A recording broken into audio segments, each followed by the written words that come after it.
வணக்கம் தீவு மீனவன் மக்களை. இன்றைக்கி நம்ம என்ன வீடியோ பார்க்க போகிறோம்னு பார்த்தீங்கன்னா, அதாவது பாம்பன் பாலத்தில் வந்து கிளிமீன் வந்து ஏதாட்டும் ஒரு டயங்களில் பிடிப்பாங்க. அதாவது எப்படி டயத்தில் பிடிப்பாங்கன்னா, காற்று நல்ல வெப்பல் விழுந்து பாலத்தில் அப்படியே பார்த்தீங்கன்னா கீழே உள்ள பார்கள்லாம் தெரியும். அந்த மாதிரி டயங்களில் கிளிமீன் வந்து அதிகமாக பிடிவிடும்.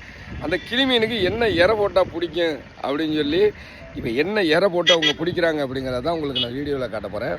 வாங்க வீடியோக்குள்ளே போவோம்.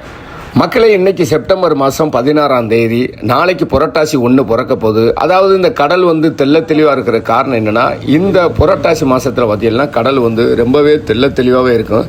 இந்த மாதம் எதனால் அப்படி இருக்குன்னா, இந்த காற்று மழை புயல் இந்த காலங்கள் வர்றதுக்கு ஆரம்ப குறியாக இருக்கிறதுனால, காற்று மாறி மாறி அடிக்கிறதுனால இந்த நேரங்களில் வந்து கடல் வந்து தெள்ள தெளிவாக இருக்கும்.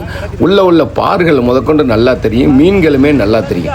அப்படி மீன்கள் நல்லா தெரியும் போது அதுக்கு போடக்கூடிய இறையை பார்த்தி அப்படின்னா இந்த தெரியுது வருங்க. இதைத்தான் வந்து நாங்கள் கூனி அப்படின்னு சொல்லுவோம்.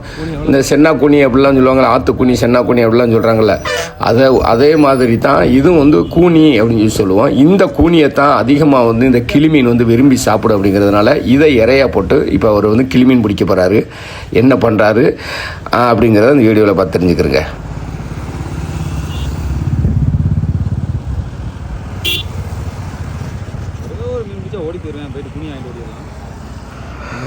மக்களை இப்போ நீங்கள் பார்க்குற காட்சி என்ன அப்படின்னா, அதாவது மேலே இனிப்பை கொடுத்து கீழே வெடியை வச்சுட்டியப்பா அப்படின்னு சொல்லி சொல்லுவாங்க பற்றியலா, அந்த பழமொழி தான் இப்போ நடக்குது. அதாவது இவர் என்ன செய்வார்னா, இந்த மீனை இப்போ உருட்டினாரா இந்த கூனியை அப்படியே தண்ணிக்குள்ள அவர் இறைய போடுவார். அங்கங்கே செதறி கிடக்கிறது எல்லாம் ஓடி வந்து ஒன்று சேர்ந்து அப்படியே தின்னுக்கிட்டே இருக்கு. அப்புறம் வைப்பார் வருங்க ஆப்பு, இந்த வருங்க இந்த கொழுவுறாரா தூண்டியில், அப்படியே அந்த இதை கூனியை தூண்டியில் கொழுவி அதுக்கப்புறம் தூக்கி போட்டு தான் அவங்கள என்ன செய்கிறது, இதுதான் வாயில் இனிப்பை வச்சு அடியில் வெடி வைக்கிறது அப்படின்னு சொல்லி இப்போ போட்டிருக்காரு.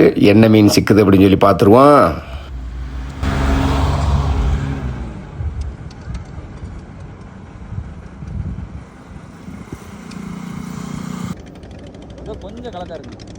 நல்ல தெளிவாக இருக்காங்க, சரியான தெளிவாக இருக்கு. அந்த தூணுக்கிட்ட பாருங்க எவ்வளோ மீன் இருக்குன்னு. ஏப்பா எவ்வளோ மீன்.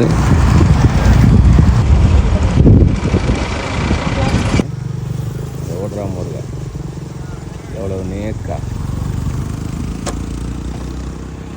₹1 கொடுத்தாலும் இந்த கல்லுக்குள்ளே யாராலையும் ஓட்ட முடியும். பாரில் பாருங்கள் இத்தனை மீன் இருக்கான்.